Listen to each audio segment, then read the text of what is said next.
What's up, guys? This is Spoken Like a Man. I am the man, Donnie, and I'm sitting here with a gentleman I'm actually really excited to do an interview with, Casey Watson. Pretty cool how we met. We met him at a vendor event. We'd never really seen any Christian stands before. He was one of the first ones that we met when my wife and I decided to be more open about our religious beliefs. So that's how I met him. Casey, thanks for being on my show. Glad to be here, man, for sure. So I've kind of just told him my life story, and now I'm going to get his life story out of it. So tell me a little bit about yourself, because I really don't know a whole lot. Guys, this is all new to me, too. So what got you into the T-shirts? What's your job? Because you said you were coming from work. I don't know anything about you, brother. So let's start with... Well, I guess first for what I do, for my regular job, I'm a barber. So I've been doing that for 18 years now. Where at? Haircut Central, right over at Central and Zoo. You beards? Huh? Oh, yeah, for sure. I was going to say, bro. Yeah, I get a bunch of guys in with the beards because, whenever they come in, if they've got a bigger beard, they're just like, I think I want him to do it because obviously he knows what gets lots of practice. So. I think I might have just found my barber. Hey, for sure, yeah. But yeah, I've been doing that forever. I didn't really plan on doing that. My parents had a car lot when I was a freshman in high school, and then we closed in 2005. So we did that for like 11 years. I went to K-State for, time in between there, I guess, and then came back and did that. And then when we closed in 2005, I didn't really know what I would do. My buddy had the barber shop. Well, he was a barber, and he said he's getting ready to open the shop. And he was like, hey, I'm going to get the shop if you want to get your license. And I was like, I could probably do that. I'd cut a couple guys' hair when I was at K-State, because I was cutting my own hair in the dorm bathroom, and a couple guys saw me, doing that. Like, hey, you think you cut mine? I was like, probably. So I did, and I got beer money, and they got cheap haircuts. So very cool. It was a good trade off for when I was doing that. So I knew I could. So like, I'll give it a shot, and ended up really liking it. And rest is history as far as that goes. How long you been doing? 18 years. Wow. Yeah. Wow. So how old are you? I'm 45. Nice, my age. Bro. I'm 41. Last guys I've interviewed have kind of been young. I think I've had one guy my age on here. Oh, okay.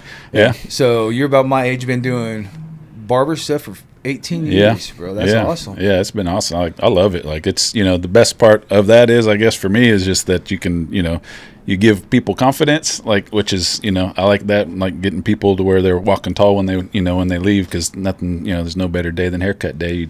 You feel as good as you're going to feel when you walk out. So, doing that and getting guys to where they can, feel good as they walk around is, something that I enjoy, which is kind of what got me into the T-shirts and all that sort of stuff too, is just kind of unique, type of things that you can have that kind of, especially with the Jesus tees. Now, that I didn't even know that was a thing. Like, the only thing I remembered, my stepdad, when I was in like high school, he had the Lord's Gym shirt. Do you remember that one where it had like, I should have brought some. I wasn't even thinking I should have brought some so I could show you. But maybe we can do another one sometime when I can bring that in. Heck yeah, bro. Well, I've got a printer thing here and a press. We make shirts and stuff too. Oh, okay. And I didn't even make one for you, bro. No, you're good.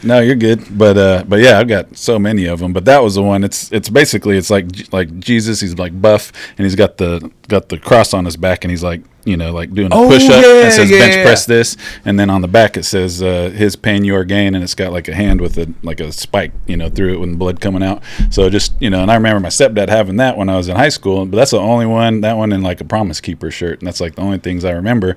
Well, as I get into doing this vintage stuff, then I came across a couple, and I was buying them, and I'd see them for sale, and then like just within the last 6 months, man, it just, really just like so many come out of the woodworks. I think a lot of it is, there is, something going on. God's on the move and Holy Spirit's on the move. Absolutely. To where, like, especially with young people and everything these days, it's like incredible watching that, kind of spread. So I think that's helped a lot. But then, we've got, so many like this shirt here. It's got, a bunch of sins, basically. You can't really see it because it's kind of faded, but, sin kills. And then on the back, I'll show you.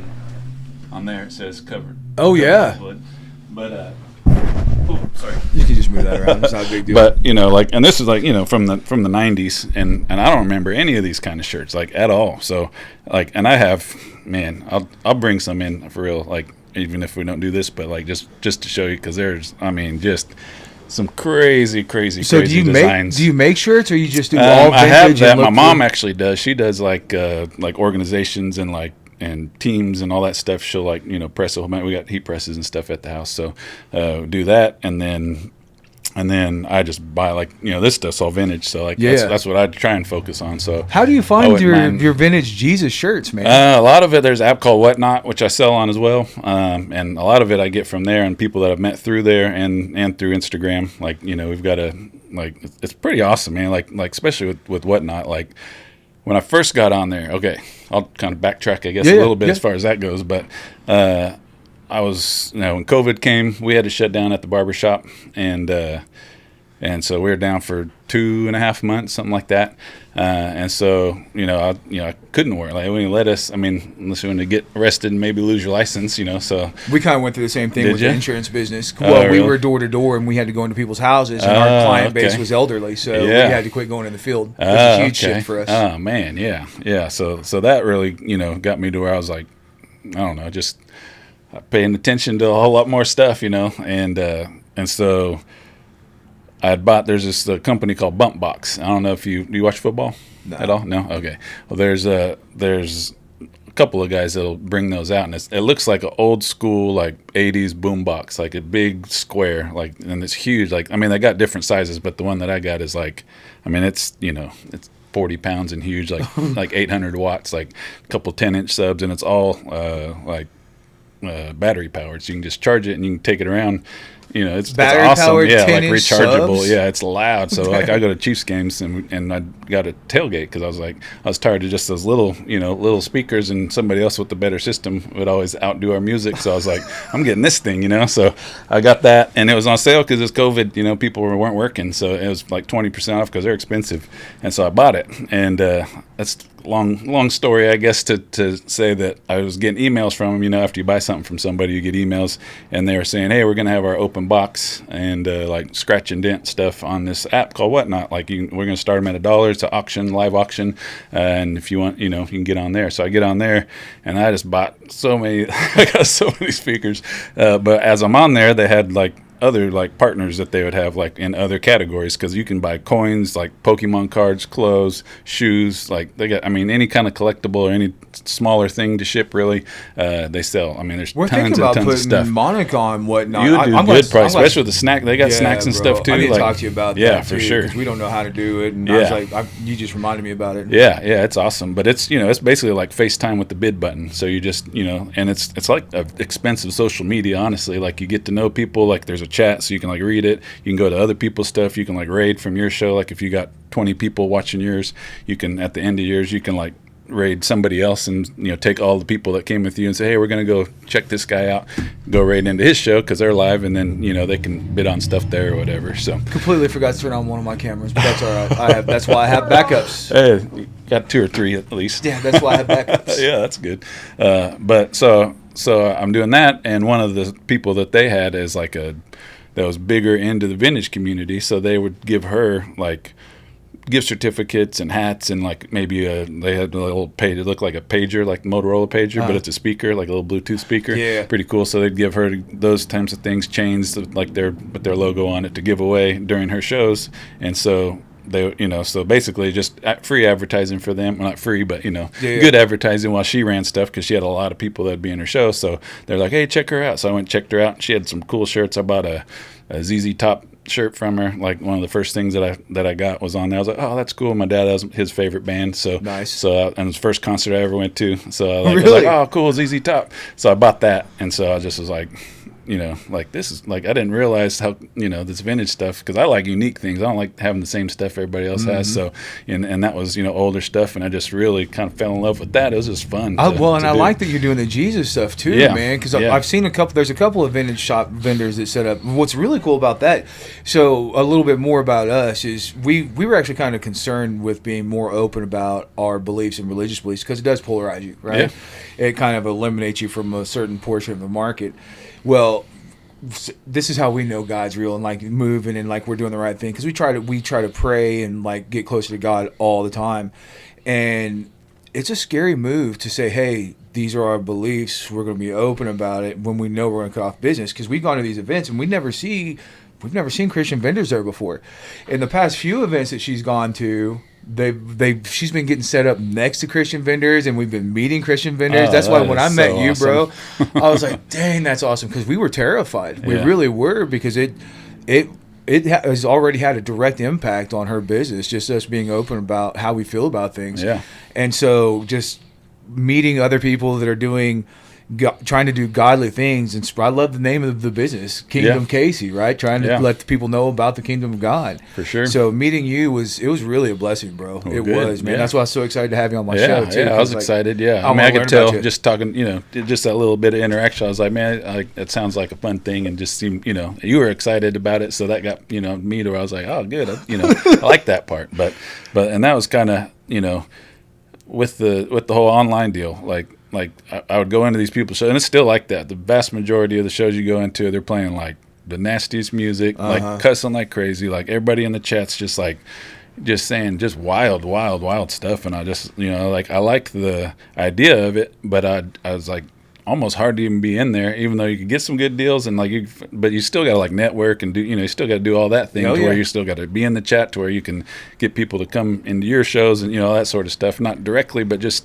interacting and networking, so but it was hard, and I was like, man, I need to like have an alternative to this, because there was not, like, I didn't find any. Like, I found one guy, and he would do like occasionally he just called it Sunday service, and he'd have Jesus teas, and he would pray for people if they wanted, and he would just like it was cool on Whatnot. Yeah, I was like man, and that was right after I kind of got started selling, and I was like, man, that's well, that's awesome. I was going to get at that. So we didn't really get into what got you into really getting the t-shirts and doing that as a side business. I know you said over the past 6 months it's really picked it up. Yeah, but like, what actually made you decide, this would be a cool business idea? Yeah, well, this past 6 months was just the Jesus teas. Like, I didn't know that was the thing before. I was because I was seeing what everybody else was buying that was on the app, and it was band tees and like nature and just all pretty much every other category that there is, and so I was just buying that stuff up, because what I wanted to do, my plan was and I always just kind of said I was just using it as bait and get some cool stuff to sell and get people in there so I can talk about God, and I don't like just nonstop talk about it, but I start every one of my episodes and I read some portion of scripture and kind of what it means to me. God, you just remind me, I start every one of these episodes with a prayer, and I forgot to. Okay. Well, I mean, I do that whenever. All right. So I usually let my guests, do you mind praying? I usually let my guests pray. I know my prayer life's pretty strong, and I'm actually enjoy hearing other people's prayer life. So you mind saying a little prayer for us real quick? Because I completely forgot. All right. Let's say a prayer. For sure. All right. Heavenly Father, I'm just very, very fortunate and very, very grateful to be able to come meet some other believers that are bold and not afraid, not ashamed to speak out and to do the things that we're called to do, to be out here and being salt and light for this kind of dark world that we're finding ourselves in. And I just pray that this interview goes well, that anybody that comes across this and listens to it and sees it, that they gain something out of it, and that maybe they might have the courage to stand up for what they believe in as well, and get out there and just proclaim the good news and provide a little bit of hope for people that maybe have even never heard of you, or that are skeptical or even just anti. We just want to be able to reach all of them with the love that you've shown us, the forgiveness that you've shown us, and just be out there and spread that to them. And it's in Jesus' name I pray. Amen. Amen, brother. Thank you for that. I completely forgot, bro. I start all these episodes with a prayer and completely forgot to pray. No, it's all good. So when I start those, that's my kid. Yeah, that's cool. What's up, man? I told him to be quiet when he walked in. He was quiet, like a ninja. No, but so I do that, and most of the show I'm unless I hold up a Jesus tea, like I just kind of talk about whatever, like I'll joke about stuff or whatever and just have some fun, and part of that is too just so people can like that. Like their idea, at least I feel like a lot of them think that it's like all rules and you got to be straight laced and be a certain way, like polos and khakis and that type of look. And I wanted to just let people, hey, we're just like you, we're just like you. We got all the same problems, all the same thing. The only difference is our solution. It's already been paid for, and we don't have to carry that guilt and that burden, that shame, any of that stuff. So I wanted to be able to offer that alternative to people, that they can come in, not hear music that's just cussing and saying nasty stuff, and I still play secular stuff and I'll play Christian stuff, but it's all anything that's uplifting or Not something dirty, that's not nasty, dirty. yeah. Yeah. So and all genres, all everything. So I'd try and play stuff that people know, but I also mix in Christian music in there as well. A lot of Christian hip hop, and because I grew up on hip hop, I'm a kid of the '90s, so and bro. Speaking of which, so I went to a Bryson Gray concert in Kansas City Sunday. Yeah. I don't know if you've ever heard him. Yeah, I know he is. Probably my favorite artist, dude. Like, Yeah. I don't listen to secular music at all anymore. So it was something I felt convicted about, just because, like you said, man, anymore a lot of it's really raunchy and It stuff. is, so man. like I don't listen to that, and we don't watch Netflix. Like I've genuinely trying to protect my family. Well, if you look at the stuff going on in the world today, bro. Yeah. It's like I try to protect my family from all of that. For man. sure. So yeah, sorry, I go off on tangents. No, I don't that's mean fine. to. No, you can. But I don't mind secular music. That's something else. So like my friends, I notice is I'm trying to get closer to God, right? Because there's a passage in the Bible that always hits me, right? Because you can't talk to other people if you've got a log sticking out of your own eye, Yeah. right? And it says they always stop at that part, right? Don't judge other people. But what it says is, first remove the speck from your own eye and then help them with theirs, Yeah. right? So like Yeah. I try to take care of the convictions and listen to the Holy Spirit, listen to God, and I try to, like the Bible says, sacrifice the flesh daily, right? Mm-hmm. So every single day I'm trying to get better, and I'm just like everybody else. Yeah. And so I'm always trying to get. I don't remember where I was going with that. I got completely lost my train of Secular thought. music. Oh yeah. Yeah. So I felt convicted about the secular music, and this has been more recent. And Bryson Gray was actually one of the artists I started listening to that helped me just stop listening to it. Like I don't even want to listen to it anymore. Yeah. The stuff comes on. You can ask my wife. She'll have like, what was that, Lizzo that kept popping on the radio? I'm like, come yeah. on, babe, turn that crap off. Right. Yeah. So yeah, I don't mind it. Oh, and my friends. So I also was. The F word was probably my favorite word. Yeah. So I felt very convicted about my language. So I try very hard not to swear, and I apologize to God every time I do. But Swear jar. yeah, well, I've got friends that think that they have to act a certain way around me. I'm like, bro, no. Yeah. It's funny because I know that's the Holy. At least I pray and I hope it's God being glorified through me. Just Holy Spirit conviction on them, right? Yeah. It's not. Oh, you're not offending me. It doesn't hurt me that you're going to cuss. I want you to be yourself around me. But if you feel convicted to not cuss around me, that's a good thing. I'm Yeah. okay with that. Yeah. So sorry, that's another tangent. You'll have to deal with the ADHD a little bit while you're on You're my show. fine. You're But fine. yeah, the conviction with secular music and swearing and like people feeling like they can't be themselves around you. Kind of like what you were talking about. We're just like you. We're everybody else. Yeah. For all have sinned and fall short of the glory of God. We're all sinners. Yeah. Sinners. It's like, so yeah, I don't want ever people to feel uncomfortable around me about being themselves. So yeah, I like what you're doing, man. Sorry, Yeah. I went off on a Oh tangent no, again. you're fine. And back to the whole secular thing. Honestly, the only reason I even put it on there is because it's music that other people might know that Can relate to and draw 'em in. Yeah, kind of meet them where they are. But that's why I don't. I'm not going to go all the way, but I'm at least going to have like some classic rock. I'll have even like some like Will Smith, stuff like that. That's gonna like, all right, at least people know what that is, like Right. Lowrider, stuff like that. Yeah, yeah. Like I'll have that playing that way when people are in there, like, they at least know it, and they're not just hearing all these songs. They're like, I don't know what this is. I don't want to stay in this guy's show, and Yep. and because it's still a business at yeah. at the End end. of the So day. I still got to try and make some money, but I really did just want to do it more as a ministry side to be able to reach people in a in a loving way, in a way that will kind of draw people in, I guess, as opposed to being in their face and like making people feel shame or anything Yep. like that. I don't want to do that. I want to I want to do it in a respectful way to where they can feel comfortable coming in, and so that was the whole reason why I even started selling on there. Like, and honestly, the reason why I started selling is because I was buying too much. You gotta make. And I You had gotta be so able to much stuff. I was like, fund your oh man, I buying got all them. these cool things. Like, I got to start selling this stuff. And so, what my plan was, and kind of back to the whole being shut down at COVID type stuff, yeah, was I was cutting a little bit out of the garage, and so I was like, man, this is awesome. The kids were home. I was like, I want to do this. Like I want to have a shop in my house. And so I sold that house because it wasn't in a good neighborhood to have. I mean, it was a nice neighborhood, but it wasn't somewhere you want a bunch of cars coming and going, and it wasn't easy access. So I was like, I'm gonna sell that, and I'm gonna just be patient, let market chill out. I want to buy a house and have either a detached 2-car garage or enough room to put up like a metal building. Mm-hmm. And I want to have a barber shop, and then as I was getting into these t-shirts, I want to have vintage clothes shop like kind of connected to it, so people could get a little outfit and get a haircut and just kind of have it all. I want to have I still plan on doing it, but I just need to Gotta make a way, bro. Yeah, Gotta for sure. make a way But for I it. want to have yard games and stuff like that, and make it like a kind of a meeting place, and maybe have like watch parties for Chiefs games or something like that. So just have something to make it more of a community feel to it than just a place to go get your hair cut at, and more kind of family kind of feel to it. That So actually sounds awesome. yeah, so that's my plan. But so I was like, well, I'll just keep buying these clothes, and then by the time I can get that thing, I'll have it already stocked and ready to go. And then I had too many, so that's when I started doing flea market. But it was just so slow paced, and like a lot of older people. It wasn't really my Your cup of tea. Yeah, my clientele base. So I wasn't doing great. It was all right, but it was just real boring too.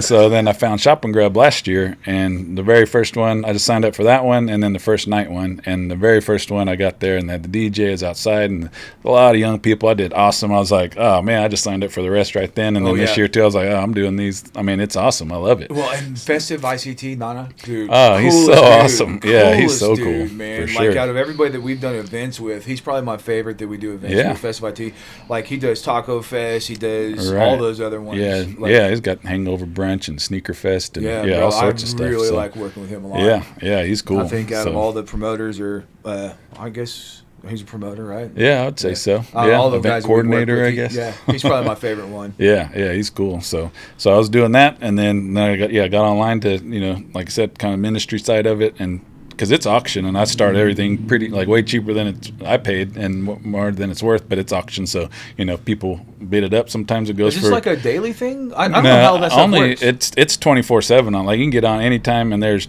hundreds of shows on at any given time. So I just go every Wednesday night. So every Wednesday night I'm live because my kids have practices like throughout the week and then on the weekends, and then Wednesday is the only night that they never have practice because they play for Christian organizations, and a lot of people have church on Wednesday night, so they'd never have practice on Wednesday night. So I was like, well, that's the only night I really have a chance to do it consistently, because I know that you got to stay consistent in order to to keep customers coming back. So I was like, I'm just going to pick Wednesday night and do it every week, and just try and just make that my goal. And have you built a pretty decent client base? Yeah, it's doing really well. Like when it's followers, basically is kind of how you kind of keep track of that a little bit. And when I first started, I had already had like 250 people follow me just by interacting with them, buying stuff, and then I'm about to hit 3,000 now. Dude, that's awesome. But you're about to get 2 more because I'm gonna come check you out. Oh, dude, you're gonna you have like to show it. me There's how it works, because I don't have to be a member or selling on it to use it, right? Right. Yeah. Most people You'll are have just to on show there me buying. before you leave how to get on there and check it for out. sure. But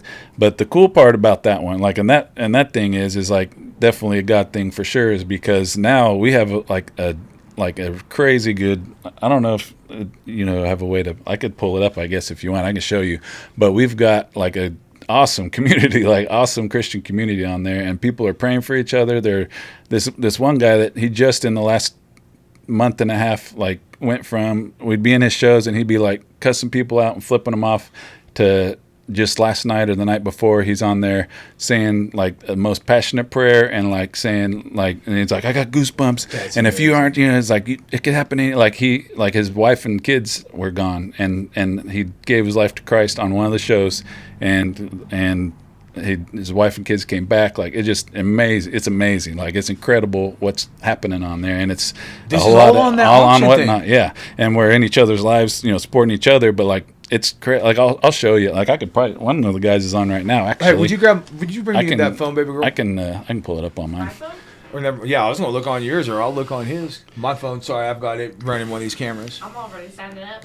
She's signing up for it right Yeah. Well, here, let me send you a link. You can get some money saved.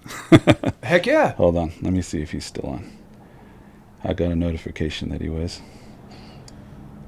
Yeah, that's awesome, bro. Well, Okay. that's kind of so. Well, like, he's going to talk to me, though, so I don't know if you want me to go in there or no, not. no, but that's okay. fine. I don't mind. Okay.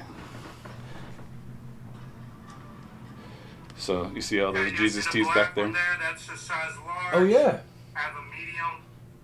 So, we got all sorts of them. But they go for crazy money, though. So, like, this one's like a $250 shirt, probably. You're kidding. No, like, this one's like probably like $4.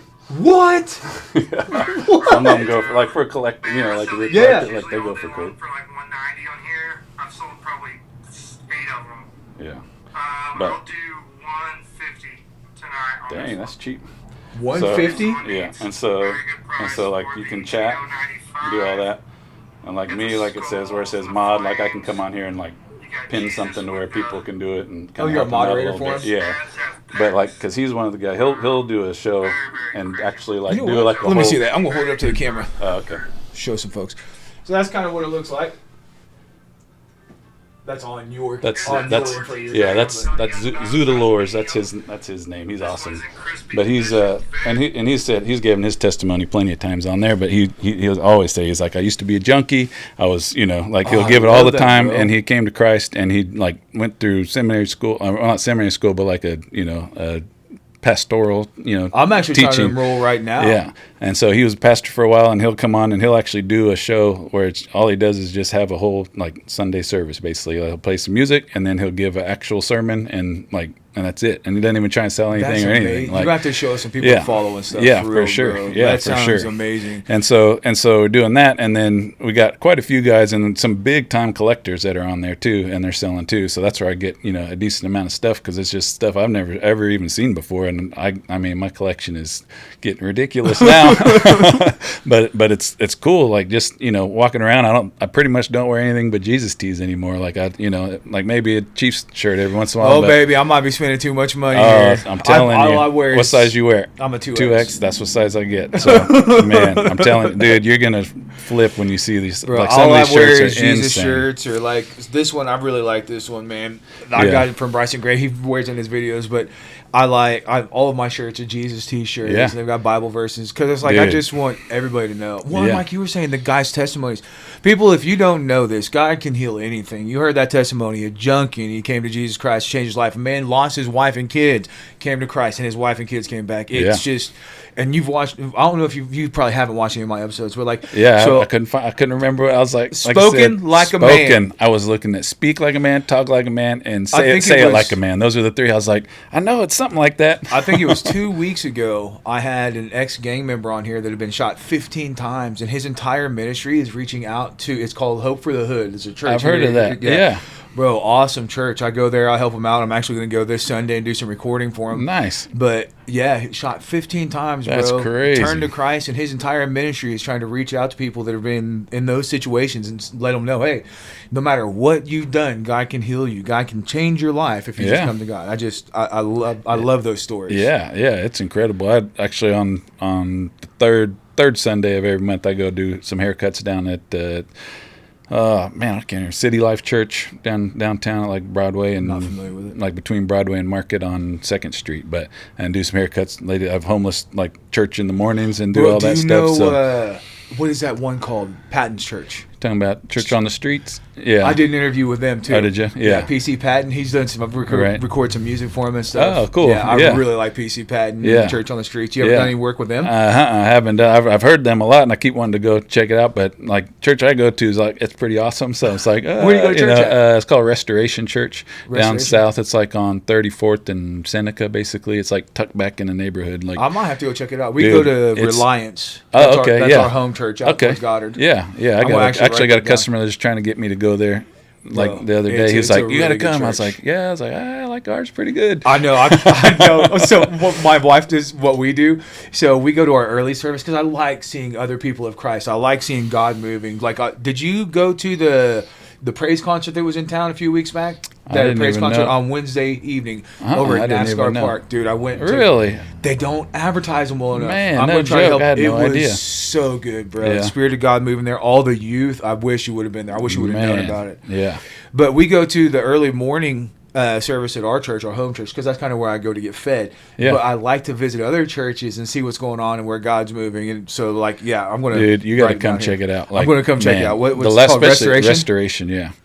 Like the last 2 weeks have just been like getting progressively better, and he is all about getting. He uses analogy of sports a lot, and he's talking about getting in the game. And he's just like, he goes, it says your Team Jesus. He's like, but are you on Team Jesus, or are you a fan of Team Jesus? Are you sitting there watching the team play and cheering them on, but not doing anything, or are you on the team and getting in the game and getting out and doing something? And he uses those analogies a lot, and I like that because he's always talking about. It's like, quit sitting on the bench, like get out there and do something. God can use you. You've got a gift and you're wasting it, and there's something you can do. Like maybe you're not like we're in Romans right now, and he's like, maybe you're not Paul. He's like, everybody's going to be Paul, but you could be somebody that supported him. He's talking about the Church of Rome and how they had a lot of money, and that a lot of that stuff was getting used to spread Paul's gospel, or not Paul's gospel, but his ministry, I guess, is helping spread it to Judea and like all other sorts of places. And he's like, so they're they're important too. Like they don't get the credit like Paul does, because Paul's Paul. Yep. and so but they were still a huge part of him, because if it wasn't for them, he wouldn't be able to do it. And he was like, this last week he's talking about the kicker. He's like, the kicker's he's on the sidelines just kicking into a net. He doesn't do the sprints, he doesn't do anything. He's just over there kicking into a net over and over again, and nobody cares about the kicker until there's 2 seconds left, and you're down by 2, and then the kicker cut's real important then, and he's yep. So everybody's role is important. It doesn't matter how big and like glorious or not, so get in the game, do something. And he's always hammering on that, trying to encourage people to step out and be a part, be part of the the body of Christ, and go out and do it. Because everything, I mean, like if you think of a body, I always say it's like, I'll be the intestine, I don't care, like it can, the crap can flow through me, I don't care, like if I'm part of it and I'm helping it function and do it, I'm good with that. So like it doesn't have to be glorious, like it doesn't, because all glory should go to God anyway. So that's like right. None of it should be coming to us anyway, so who cares what we're doing? Like if you can help somebody else get it spread, like what you're doing here, like that's why I came. I was like, well, if you're out here trying to spread the good news, like I didn't watch a single one of your things, I had no idea what I was walking into, but I knew that, and that was enough for me. So I'll come do it. I'll tell you what, I was so conflicted when I started this, because I told you a little bit before this how much I chased money and stuff. Yeah. And I fasted and prayed before I started this, because I was so afraid I was doing it for the wrong reasons. And it's funny, because this is another reason I know God is real, right? So I was starting my fast on a Thursday, and I prayed with the pastor that day to have a little more time with my son, because I'm 50-50 custody with my youngest. Oh, okay. He's 17, almost 8. They're grown. My kids are grown. Right. But he spends more time with his mom, because she doesn't necessarily have as many rules as I have, I would say. Yeah. So I pray. First of all, I'm fasting, praying, God, I want to make sure what I'm doing is to glorify you, right? Because my life was so miserable trying to do it myself, right? Trying to chase money, trying to do things for myself. It took me a long time to realize. I'm 41 years old, bro. I just realized this last year. Yeah. Like I was bleeding God, right? I was on the sidelines, right? Yeah. I wasn't in the game. Oh, I know. And that day when I started my fast, I prayed with the pastor. I'm like, Aaron, I need help. I don't know if what I'm doing is right. I want to make sure it's not to glorify me, that I'm glorifying God with it. That same day, I got a ton of people. Barely anybody knew about my podcast. I had several people hit me up to be on my podcast. And that day, my son reached out to me. He's like, hey, Dad, I'm starting a power washing business. Could you help me get it off the ground? I hadn't talked to my son in a while, because he was upset that I wasn't buying him whatever he wanted, basically, do whatever he wanted. Right. You got all that money. So, yes, right. Bro.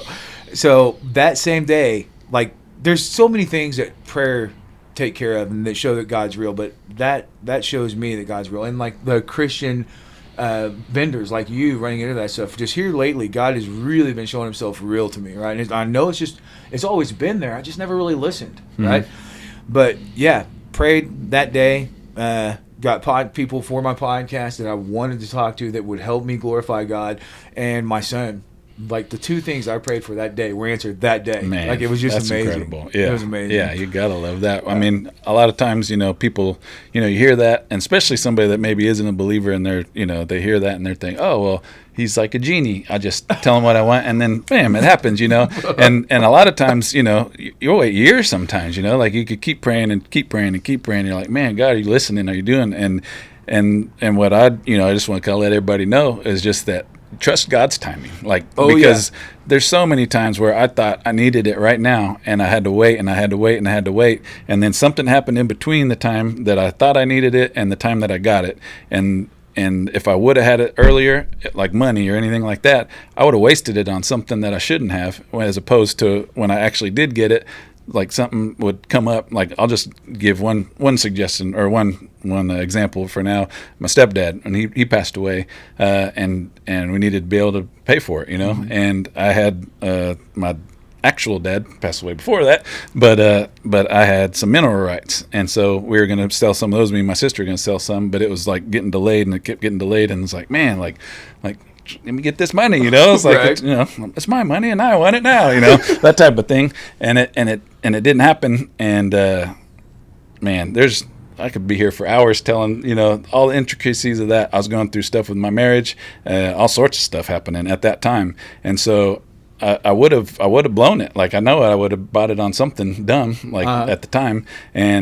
But I didn't get it. And then when he passed and my mom didn't have any way, she was like, I don't have anything, you know, I don't have any way to pay for that. So my sister and I are like, hey, we got this sitting there waiting. So I'm on the phone, like in the hospital, like with the guy that's the broker that, you know, was working the deal. I was like, hey man, I need to get this done like now and get it shipped, you know. And he, like, the next day was like, finally, like, well, it's right here. And, you know, like, he overnighted some stuff and got a few things going. But like, we were able to provide that and give my mom, you know, a chance to not have to, you know, stress over that part of it, you know, like, at all, before like we even had to go into it, like before we didn't even know how much it was going to be, because he was like on the, you know, last few seconds, I guess, on the life support, and they're like, yeah, there's probably just not, you know, probably not going to be recovery. He had surgery on his heart and just wasn't able to recover from the surgery. So and so, like, but that opportunity presented itself, and I know that I wouldn't have had the money there for it, you know, if it wasn't for that. So, like, right. You know, some of those things, and I know that's not the best example, but it's one that sticks out in my head. Really good example. To, you know, to where, you know, like, if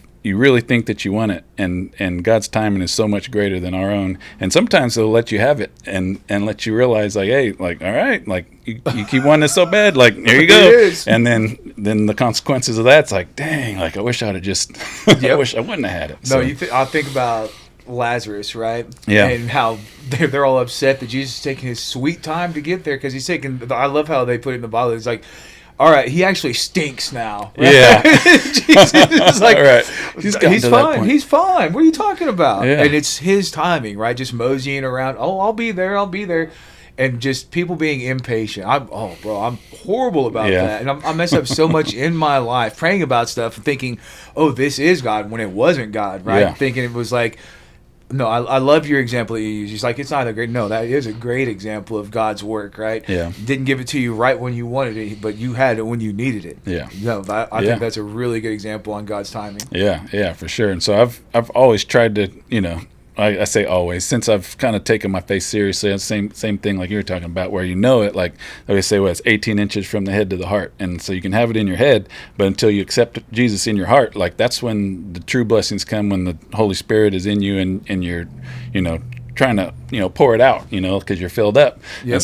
And so until you have that, like, you can know it, like, you can know, like, math, or you can know anything, you know, like, there's a whole bunch of stuff you can know, but this is different because I can know all the Bible stories. I can know what I'm supposed to do, the 10 Commandments. I can know all of that stuff, and I can follow that stuff like rules, but that's not, you know, that's not true belief. When it's in here. Yeah, when it's in your heart, it's like, man, you get that peace, and you get, you know, just, God, I mean, just right on the head, so right much there, of it. And that's the part of it that really, you know, that I try to say, like, you know, they call them Jesus pieces, or like a, you know, chain or whatever. I was like, you know, everybody wants a Jesus piece, but what you really need is Jesus peace. And that's the, you know, and that's what I would want to spread, because I've been able to be such a huge beneficiary of just that incredible, amazing peace that comes with being a follower of Jesus, and just knowing that He's got your back with anything, like, whether it's great or whether it's not. Like, it's just, I mean, you can just kind of, oh man, it's indescribable. It is. I went from a life of constant anxiety and stress because of what I was doing. Like I said, I knew my dad was a Baptist preacher. I knew God. Yeah.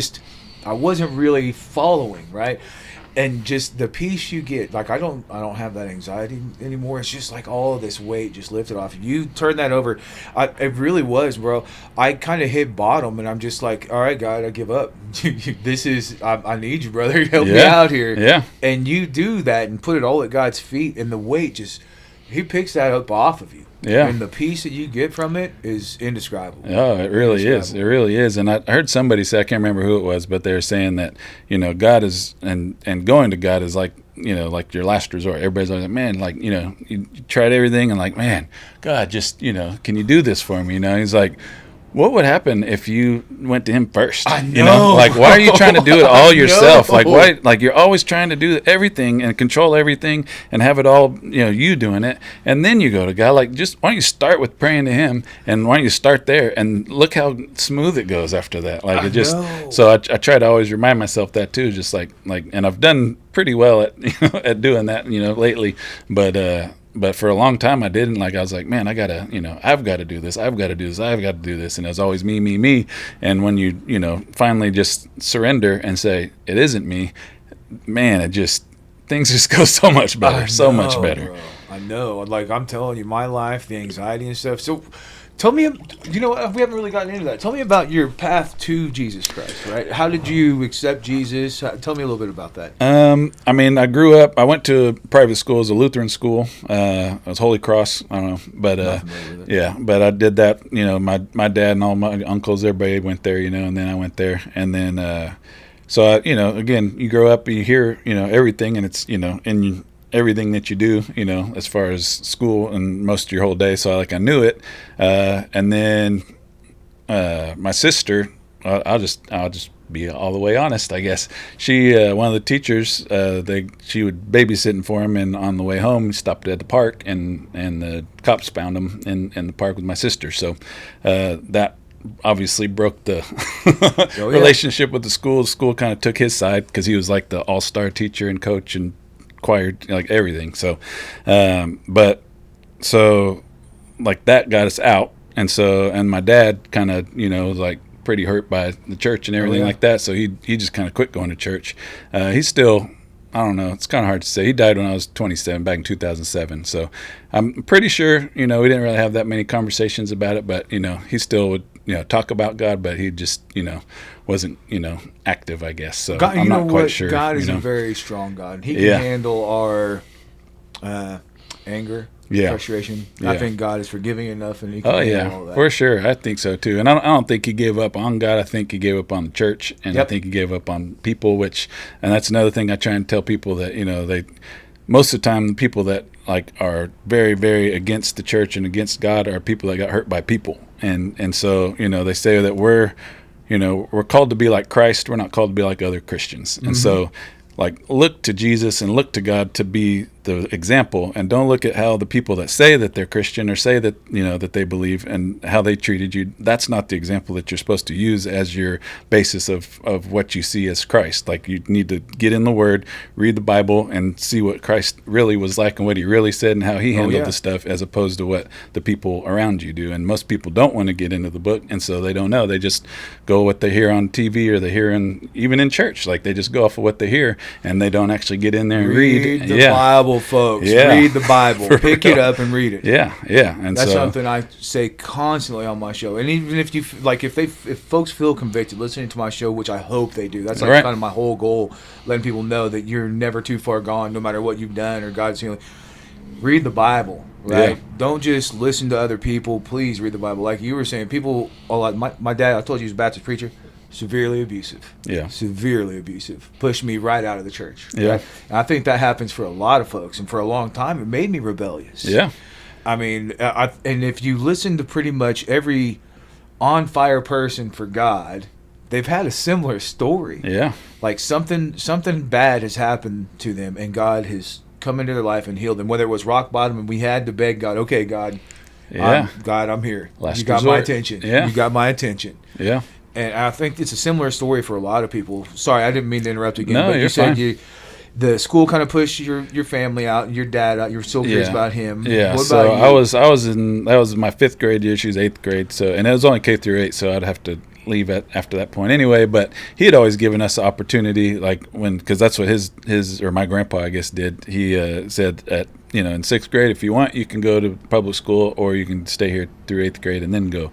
And so, but then I didn't have a choice, which I probably would have stayed just because all my friends were there. I was 11, so I ended up going to Robinson and then to East, and just I got there in '91. Again, hip hop was like booming, gangs, like just it was crazy. Like it was a crazy time. Like, but it was very popular and it was fun, and so I just kind of got into that. So because I that's what I was surrounded by. So I listened to all of that and just living for The self. Yeah, myself. Yeah, that was it. And so, and of course, a lot of the music is, about girls and about money and, stuff like that. So, like, well, that's what I want, The majority of music. Yeah, so that was, that was my goal. So that's, I was like, well, that's what I should be doing then. So, like, just growing up through that. And then I went to church, I still kept going to church. And I, again, I knew it. And it's just like anything else where you go for Sunday and then, the rest of the week you're not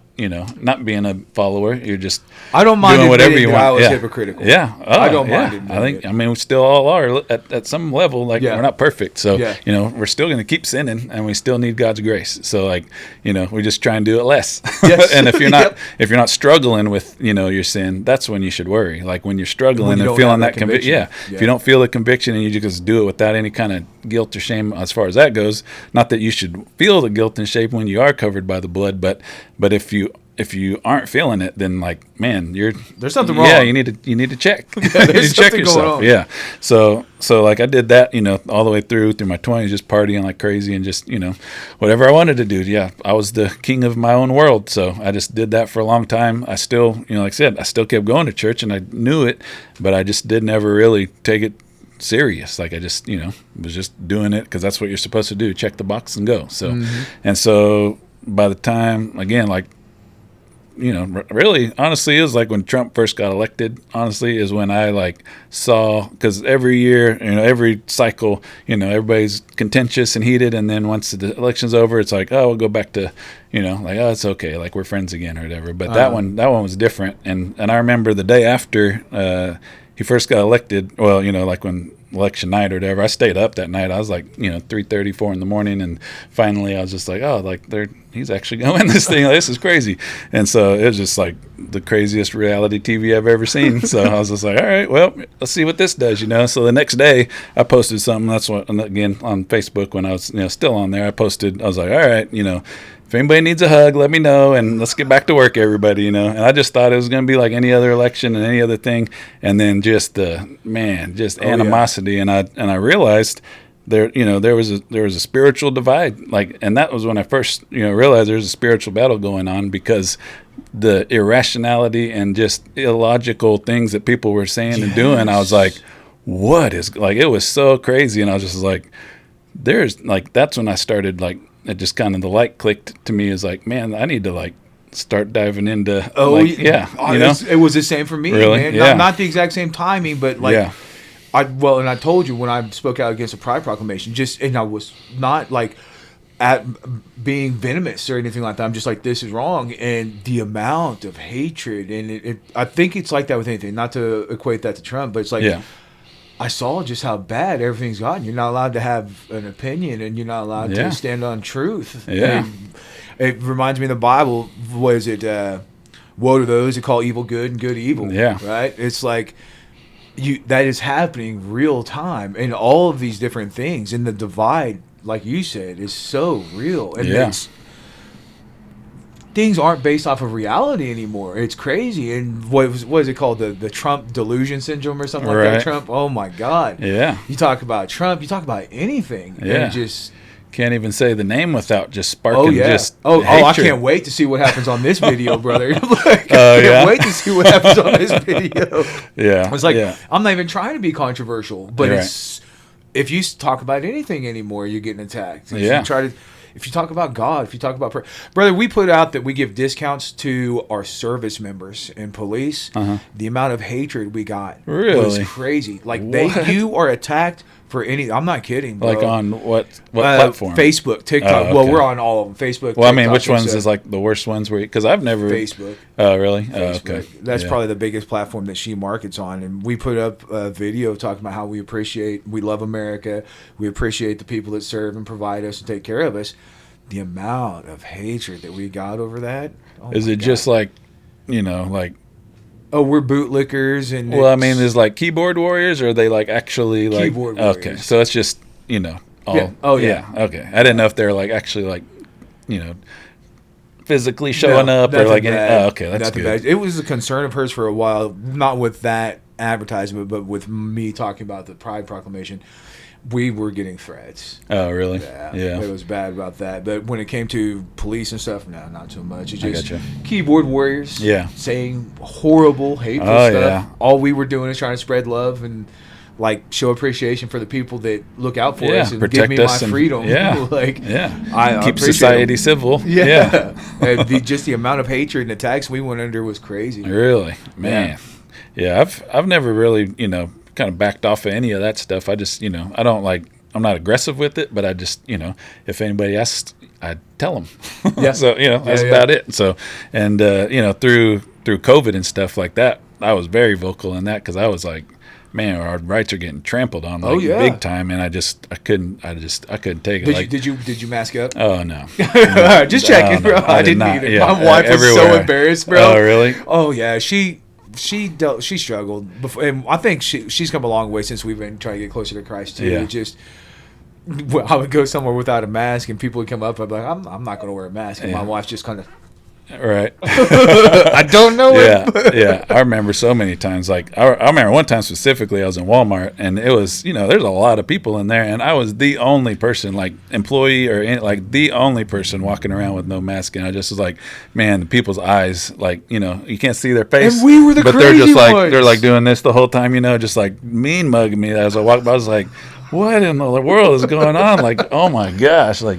It was crazy. I did a lot of research, like really looking up the numbers, like official numbers. Like I was looking up even like the how many microns size it is that what can get through a mouth. Like I was looking there because I was like, am I wrong here? I was just like, let me make sure. Like I don't want to be like inconsiderate or whatever to other people. But like I was looking, they were all about trust the science, and I was like, well then let's look and see what the science says, and it said they're useless. So I'm like, Right. I'm not gonna just go along with the foolishness just cause like. What about the vaccinations? Oh heck no! That was no way.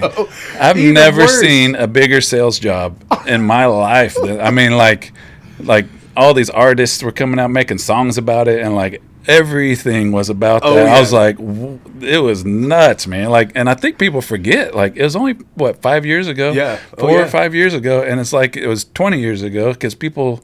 I think just it was forgot really, all they about just it, wanted to man. see how much they could control. It I felt- I wanted to see Yeah. how much the government. I felt like the government wanted to see how much they could control us. Yeah. Is really what I felt like was happening. Right? Yeah. A little trial balloon. Yeah. Yeah. I mean, it felt. I mean, it was just crazy time. I made a shirt. I should give you one of the ones I made.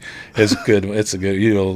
I'll bring you one. I liked it. Like because I made it. It's got a the clown emoji and then the world emoji. I like merged them together where it's like the clown face, but it's got the world like globe or whatever as the skin or whatever, and then it's got the nose and the face and the ears. Yeah. And then on the back it says living in a clown world. Because it was just like it was so crazy, man. I was just like, this is absolutely insane. So Like literally crazy. yeah, it really was. So, and I did a lot too. Like I said, back when Trump first got elected, I was looking up like that Operation Crossfire Hurricane, like the whole FBI spying stuff and all that stuff. Really? Like, I was looking all that up because I was like, what? It's like What's things are happening? crazy right now. Right. Like there's so much of that stuff that was happening that I was like, I'm just gonna dive into that. So I just started looking all that up, and it was just so crazy. I was just like. Man, we're like in bad shape. Yes, like really bad shape. And I was Well, like, and you were talking about earlier how the youth are coming around and stuff. And I don't know if you knew this. So my pastor was talking about it. Bible sales are like crazy high compared to what they've been in years. oh really? This podcast is brought to you by My Snackies. We're a family-owned Christian business that believes in traditional family values, loves America, and supports our service members. If you like freeze-dried candy, make sure you check out My Snackies at my-snackies.com. So before our intermission, Okay. we were talking about how Bible sales were up significant. I forget the percentage, but it was crazy high. How many Bibles have been bought this year compared to over the past several years? And that's happening in our youth. I don't remember how I got to that subject. Where we were actually at was you were talking about how you had fallen into following Christ and stuff. Kind Yeah. of your story there. So Right. do you remember where you left off? I don't remember exactly where I was, but I kind of remember a little bit of what I said, and most of it was just how I was following that same path that our culture in America anyway is just sex, drugs, and rock and roll type of thing. Oh, yeah. Like that was that was what I was after. So and and then even I got married, and I've got twins, and then when I married her, she had two older daughters. Well, they're 5 and 7, but they're older than my twins are, and they're out of the house already now. But my twins they're 15, they're sophomores now, and so really, I mean, they were, I don't know, 5, I think, something like that. And me and their mom got divorced, and I think a lot of that was because I was, I finally was like going to take it serious, and neither one, we went to church all the time, and we said that we believed, but like we didn't actually, do the things that you're supposed to do. Exactly, and so I started doing that, and I would, instead of arguing, like, cause we'd argue all the time, and instead of arguing, I would just like stop, and I was like, I'm not gonna, I'm not gonna keep, cause all it's gonna do is I'm gonna say something that offends you, and then you're gonna use that against me the next time, and then it's just going to be that same cycle all the time. So I was like, I'm just going to stop before I say anything. I don't want to hear you say something that like hurts me too, so I'm just done. And then of course is that'd be, oh, you just want to run away or whatever. I was like, I just don't, so I tried to get mediator and all that stuff, but she didn't want to have that. So that's not not trying to like dog on anybody, like any of that stuff, but I just say that to say that I when I did finally start to take it serious and I tried to do it right, it honestly drove a wedge between us because she didn't want to do that. And so it was, it just kind of got a little worse and worse and worse until, things happened to where I just was like, all right, I'm not going to take that. Yeah. There was one line that I drew and got crossed. So I was like, all right. And so, but I still, even when that happened, I still was like, hey, like we'll do the divorce like legally, and we'll do it to where separating finances, like all of that stuff. I was like, but spiritually, I still consider us married. I was like, I'm only doing that because you're about to make us go bankrupt, and like I was like, there's got to be something has to happen to where we're not like just at each other all the time. So I was like, we can do that, and then we can live separately, but still like we made our promise to God. We didn't make our promise to the state. So and I don't care, like that's just paperwork and that's just legal, but as far as like you and me are concerned, like that is like to me, I'm still married. So and if it works out to where we can work this deal out, that's awesome, but I don't want it to be a financial decision. I don't want it to be the kids. I don't want it to be anything besides you and I are wanting to be together. So and so that's how I approached it. It didn't work out that way, unfortunately. She had brain cancer like since I met her, and so we went through a couple of surgeries and chemo, like all sorts of stuff, like through all these years. And then when she finally got better, she was like, oh, I missed my whole youth. I want to go be have fun. Yeah. And that didn't work too well with where I was at the time. So and so that's kind of where that divide kind of happened. So and then she passed away 3 years ago. Like we had been divorced for 4 years, I think, at that point, and I had kids and stuff. But and so that was that was tough. But it just I don't know. There's just all sorts of It's just I've had a lot happen, but I don't ever, I don't blame God for any of it, like I try and take a lesson out of everything. Like I said, my dad, I was saying before, he died when I was 27. He was over the road trucker, and he was texting and driving, didn't have his seatbelt on, and went over a on ramp, like the edge of it, and rolled the truck. And since he didn't have his seatbelt on, like the picture of the truck was like all mashed in except for where the driver's side was. Like if he'd had it on, it would have been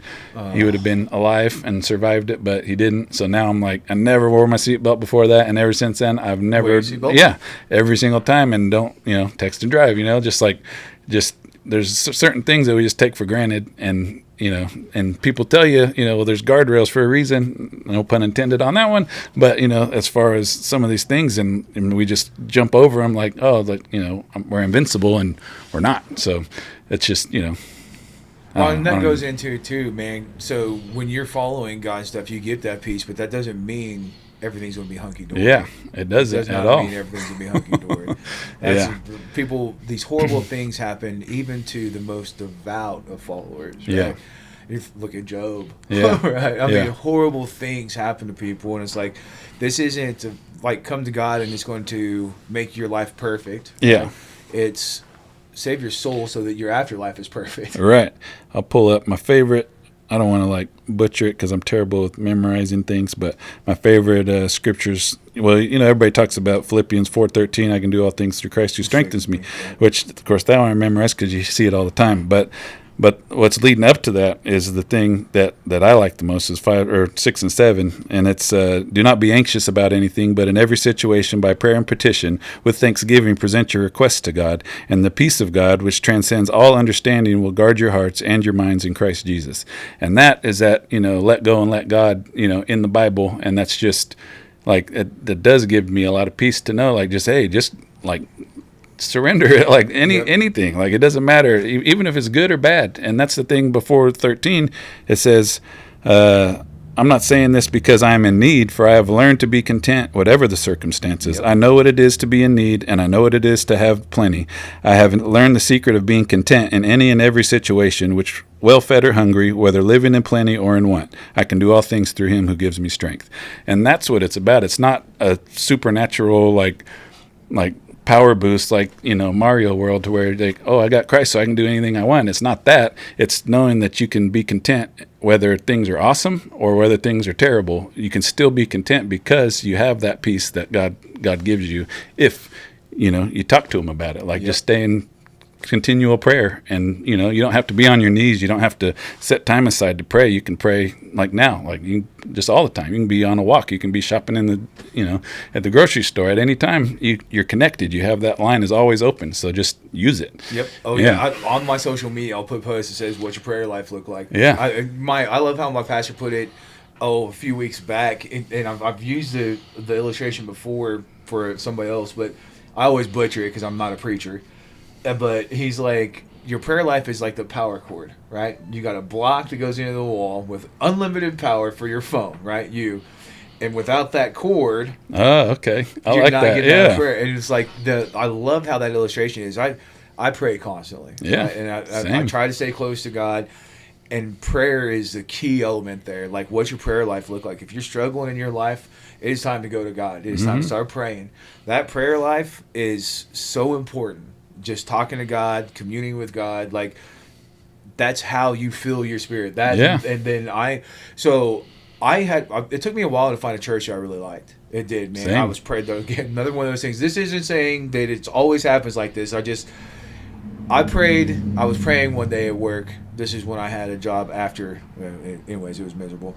It was bad. Well, I picked it up as a favor to my accountant, so it was to help somebody out. But I was praying to help find a body of Christ because I felt awful alone. Yeah. It's like I'm cleaning my life out. And when you do that, you clean a lot of stuff out. And a lot of friends and people fall off on their own. It's not that I'm cutting them out. They just, I'm sorry, I don't want to participate in that with you, so I can't. Yeah. And then they just go away. So I'm sitting here praying. I'm like, God, I need to find a strong men's ministry. Bro, like 20 minutes later, a dude came into the store talking about how he'd gone to Bible college, and he was telling me about his church and how they had a strong ministry, and that's how I found Reliance. Oh, okay. Like, prayer is not always answered. I don't want people thinking that, just like you put it, because you're right. Cause you know what?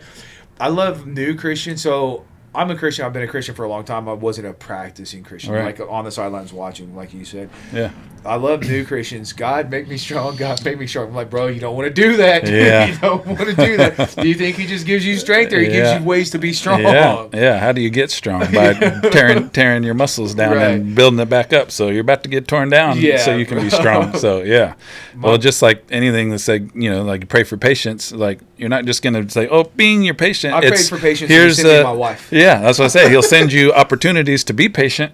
And or if you want to like, hey, I want to be able to, express my faith better, and like, well, here's your chance to do it, and like, careful what you're asking for that, because you'll give it, he'll get it. You definitely will. God works in mysterious ways. Yeah, like, definitely. Nobody understands it.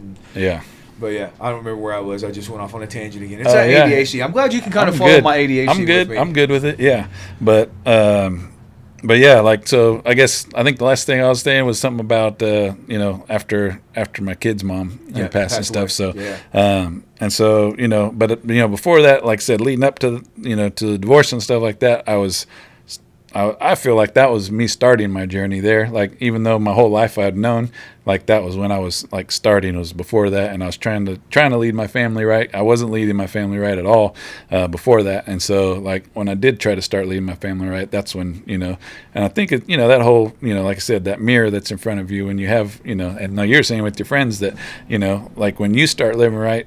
People all the time, they say, you're trying to make me look bad.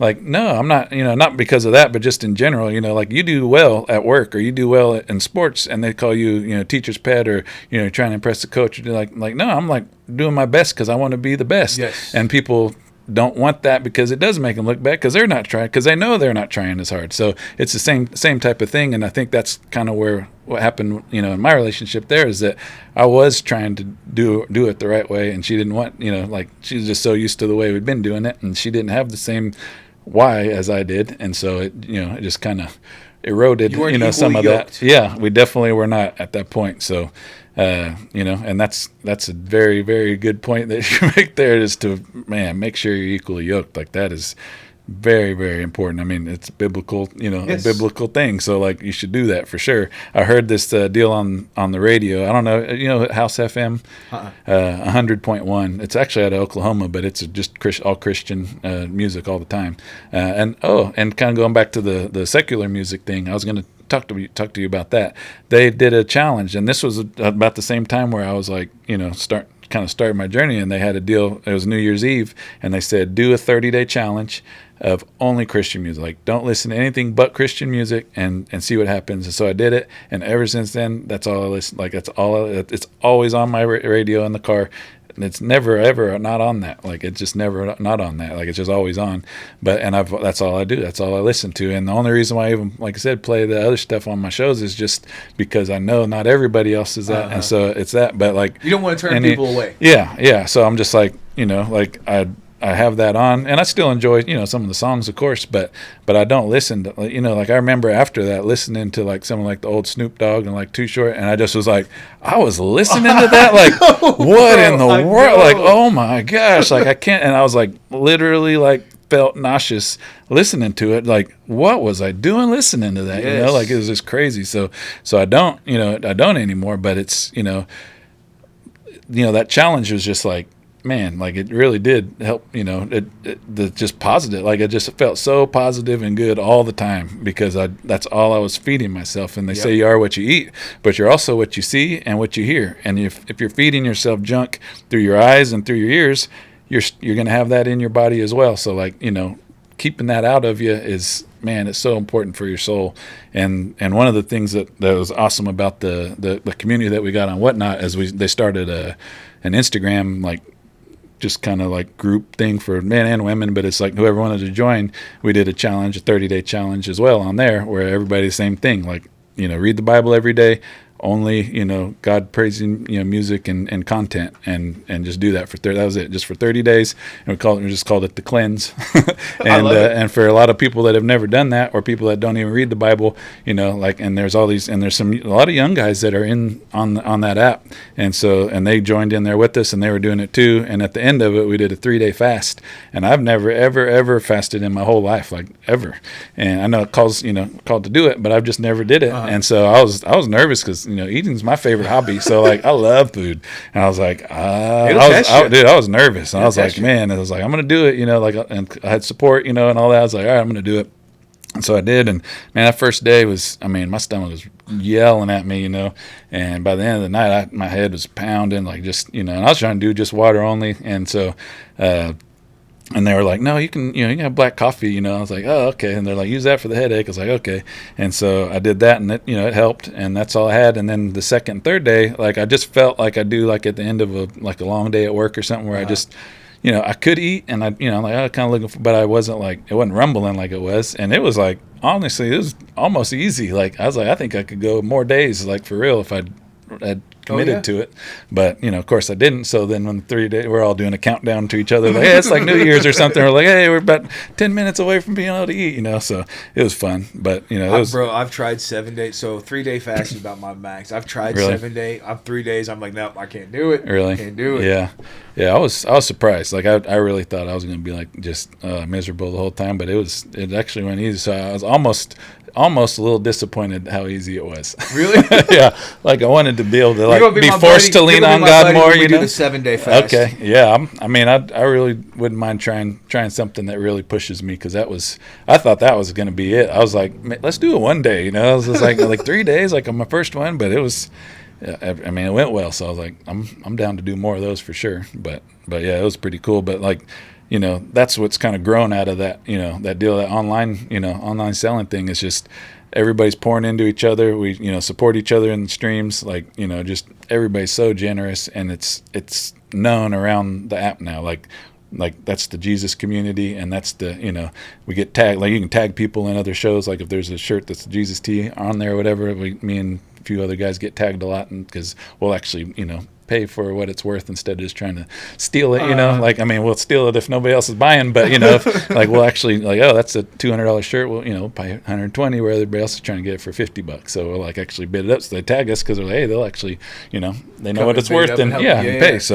yeah. So but they know, you know, they know who we are, and they'll come in, and you know, it's funny because some of them that are, you know, they'll come in and just be like, man, I always feel so much better when I come into you guys' streams, like, you know, whoever's, you know, having it, and It's just uplifting. it is, man. yeah. And that was, you know, that was my main goal. And I'm not the most vocal, you know, person, just naturally anyway, about stuff. If I like this type of deal, I am, because there's a structure to it. But just me, you know, just coming out and saying Talking stuff to is a not, camera? yeah, which that is. I mean, that one is, because it's just you and a camera there, and you're doing it. But there's a chat and stuff like that. But so I told him, I was like, I'm good support, you know, like I'll, you know, funnel people, because there's one guy, his name on there is Revival Vintage OKC. He's out of Oklahoma City, and that's what, you know, he's all about, is doing that. And he's been, you know, not classically trained, but kind of trained as well. And well, no, he did. He went to a Bible college, so he knows a lot. But so he's on there, like he's very knowledgeable. Him and the guy that I showed you, Zoot, they both were, you know, very, very knowledgeable and know a lot. So they can, you know, they can refute a lot more things than I can. Like I know it, but I don't know it. You know what I mean? Like I don't know if you knew this. Sorry, I'm interrupting. No, you. you're I fine. apologize. So I'm actually working on enrolling right now. And I'm choosing the courses I want to. There are colleges, Bible colleges, that if you don't, because I don't worry about the credits. I don't care about that. I don't need the recognition. It's not why I'm doing it. I just want to learn. Yeah. Like, I'm hungry for the knowledge. They'll let you audit their courses for free. No and way. if you want to get better at just being able to defend your beliefs, there's courses called apologetics. Yeah. You can study apologetics for free at colleges. Really? Yeah. There's a guy, J. Warner Wallace. I don't know if you know who he is. He wrote a book called Cold Case Christianity, and he's a cold case detective. I don't know, you know the Case for Christ? You know that, Lee Strobel? He was he worked for like the Rolling Stones or something, like a magazine. Really? Or something like that. One of the big publications. There's a movie. Well, he wrote a book, and then they made a movie about it. But what was it called? It's called The Case for Christ. I'll have to look it up. Dude, now. it's Will you awesome. write that down? Yeah, it's real good. The Case for Christ? But he, Lee Strobel is a guy that did that, and he was, what he wanted to do is, they had like the way the movie begins. I haven't read the book, but I watched the movie, but I know the story. The way the movie begins is they're in a restaurant, and this guy's choking, and you know, he goes and, you know, saves the guy and does a Heimlich, and then one of the ladies is like, oh, thank God you're here, like he put you here for a reason or whatever. And he's like, you know, he's atheist. He's like, whatever. Like, and so he's talking to his wife about it, and she's like, I really think, you know, it is. And so he's like, she's getting into, you know, going to church, and she thinks that that's what happened, was that he was, you know, divinely put there. And so he wants, the whole point of him is to go prove his wife wrong. Like, that's what he wanted to do. He's like, and he's an investigative journalist, so he goes and, you know, interviews like, you know, scholars and just all sorts of different people, trying to figure out, did Jesus actually die? Like, he just went historically, and at the end he becomes a believer, because he like proved that Jesus did die on the cross. And like he was talking to like a psychologist, talking about like, is there anything like mass psychosis or whatever, because 500 people, you know, saw him alive afterwards, and like, no, like that just doesn't happen, to where like that many people are going to see the same thing. It's like, it just, you know, it doesn't happen. And so like, he just went through step by step trying to figure it out, and then end up becoming a believer, and now he's, you know, talking about it. I've heard this before. I definitely want to watch it. Yeah, it's really, really good. But J. Warner Wallace, he was a cold case detective, like actual homicide detective, and worked on cold cases, and same thing. He was he was, atheist, and he used his cold case skills because that's kind of what Jesus' death was. Is like there's no witnesses around anymore you can interview. There's no evidence to go examine, but you can go based on historical reference. And he was talking about how everybody talks about how all the gospels are they're not exactly the same, and he said that's actually good because if you go talk to somebody, nobody's going to have the exact, if it's the exact same, they know it's coordinated. So it's not real. And so if there is inconsistencies, then that actually points to it being more valid. And he goes through that. He goes through the women finding, Jesus in the tomb, culturally, that was a no-no. Women have a big part. And the fact that Jesus showed himself to women first. Yeah, first. And so just all of those little things, he just kind of put all that together. And again, he found Christ. Women, but Mary, right? Yeah, yeah, exactly, right, yeah. So, and they're and who would make their champion, come and be born in a manger and be so humble and, sacrifice himself, just all of that stuff, just all of it pointed towards that's not a story that you just make up. It's it had to happen. And he also gets into all the scientific stuff too. But there's something like the Gospels, right? Almost 30,000 different transcripts. Yeah, proving it, and they're all within 99% accurate of each other. It is the most proven book in the most world. Scrutinized. Yes. Yeah. It's people believe in Plato and they believe in all these Aristotle, all these other guys. Yeah. They don't have near the amount of transcripts for their works. Right. And they're we're going to doubt this one that has 30,000 transcripts from all these different places that are within 99% accuracy of each other. But we're going to listen to these guys that have 10 transcripts that were written 1,000 years after they were dead. And some of these transcripts for Jesus were written within decades of his death. It's most of it. And they say Muhammad, it was 350 years or something before the first thing was written about him, and it was people that didn't even know him. So it's I don't know why people can doubt. The amount of evidence is overwhelming. Yeah. Well, I don't think it's even argued anymore that Jesus Christ was real. I think it's did he raise from the dead? Yeah. I think that's really, and that's actually the part, the important part. A lot of people can believe that Jesus was alive and was crucified. Tons of people believe that, but it's the believing that he rose from the dead on the third day. Yeah. That's the defining factor that makes you a Christian. The mass hysteria for 500 people. So it wasn't just the 500 people. They showed himself, right? Right. It was Mary and Mary right outside the tomb. Mary Magdalene, Mary his mother, right? And then you've got James, and he showed himself to all these other people. They were specifically mentioned in the Bible. I can't think of all of them off the top of my head, but he showed himself consistently to people over the course of 40 days. Yeah. And it's there's just so many eyewitness accounts to the crucifixion being true. Even his own brother doubted it, right? Yeah. Until he said, "Here, feel my hands." Yeah, Thomas saw him afterwards for sure. It's undeniable that Jesus Christ was real, and I think it's undeniable that he was resurrected as well. I think because of the overwhelming amount of evidence that we have. It's funny to watch some of these debates, the apologetics and stuff that I want to learn. So there's some things that I'm learning that I didn't know. I haven't studied well enough to speak on it too much, but the Trinity, right? God, the Godhead, God, Father, Son, and Holy Spirit, didn't come about until 350 AD or something like that, and I don't know anything about before that. That's why I was studying the apologetics and the theology of it, because I want to know the history. And the Catholic Church having domain over the Bible for 1,000 years, and people not knowing that stuff, and that's where a lot of these traditions came from. It's I want to learn this stuff. That's the whole reason. I know the Bible stories. I was raised with the Bible. Yeah. But I want to know the context, the whys behind, and that's stuff that really interests me. Well, even just Roman history, and the records and stuff that they've kept, those aren't, none of those were in the Bible. None of that was, but you can go, reference that to pair it up with what the Bible says, and it all matches up. Exactly. And even a lot of these discoveries that they're finding in Israel and stuff, geographical, or digging, and all of a sudden, there's they just keep finding all this stuff, and it all's I don't know if it's real, but they found the salt pillar of Lot's wife. Yes. What? Yes. No way. So I don't know if it's real. I saw a news story on it. I need to look and see if it's actually real or not. But I just saw it the other day. They had found the salt pillar of his wife because she had turned back. I'm okay. I need to research that, see if it's actually real or not. But that would be so cool. That would be wild. Well, and one of the things that worry me, right? If you look at Revelation and some of the stuff that's going on, one of the reasons I started dedicating my life more, I admit a little bit was out of fear. But I believe the Bible. I actually fully believe the Bible and the prophecies in the Bible. And you look at things like the red heifers that are going to be sacrificed, that they are already breeding. Practicing. Yes, Yeah, you see they're they just already doing practiced this. sacrificing one like a couple days ago? No, Yeah. I did not. It was one that wasn't flawless, but they like practiced. That's horrifying. That is horrifying, Yeah. bro. And like the Euphrates drying up. The four spirits, the four beings that are under the Euphrates River, they wipe out 30% of all life on this planet, and the Euphrates River is drying up, and it is talking about this in Revelations. Yeah. There's so much. How can you not know? Like, guys, you need to start reading the Bible. Yeah. You need to get your family right. Yeah. Well, that's the thing, like, like with crypto too. Like, like you can The literally unified- control where money gets spent.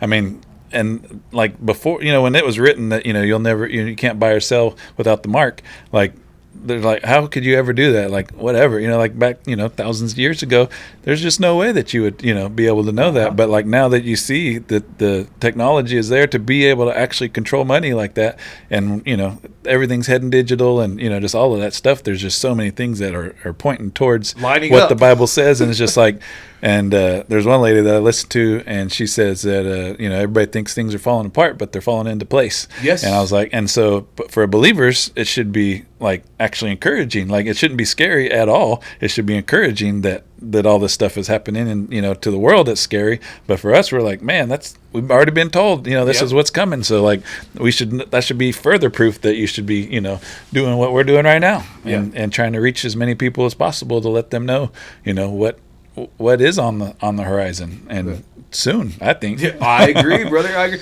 I am not a doomsdayer, but Yeah. bro, I have no clue when the rapture is going to happen. But Yeah. it's soon. There's stuff Yeah. happening like right now. Yeah. It's like verifying all of this. So Yeah, for sure. I think I got you're some right. good rapture teas too. Yeah. There's some have to good check ones, that man. out, I'm too. telling you, dude. I can't wait to show you some. Mine's glad gonna to be check it blown, out, man. bro.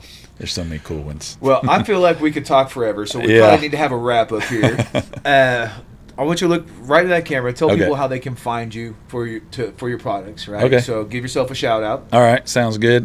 You can find me at just same everywhere. Kingdom Casey, just all spelled out. Kingdom and then CASEY.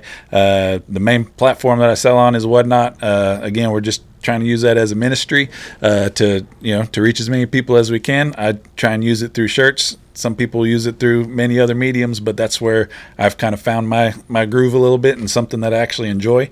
But that's the best place. Instagram as well. You can find me on there. I really don't post very much, but I do have, actually, if you want to go check that out, I've got one pinned of something that kind of showcases and highlights what we're doing on Whatnot, and kind of see what we're doing on there. But that's about it. I don't really have a whole lot more, to promote. I really did just kind of come to talk about Jesus. So, Brother, I've really enjoyed it. Yeah. Guys, this is another episode of Spoken Like a Man. Thanks for tuning in. Yeah. Casey, thanks again for being on. Yeah. I really appreciate it, bro. I yeah, enjoyed for it. sure, man. I did too. A lot of fun.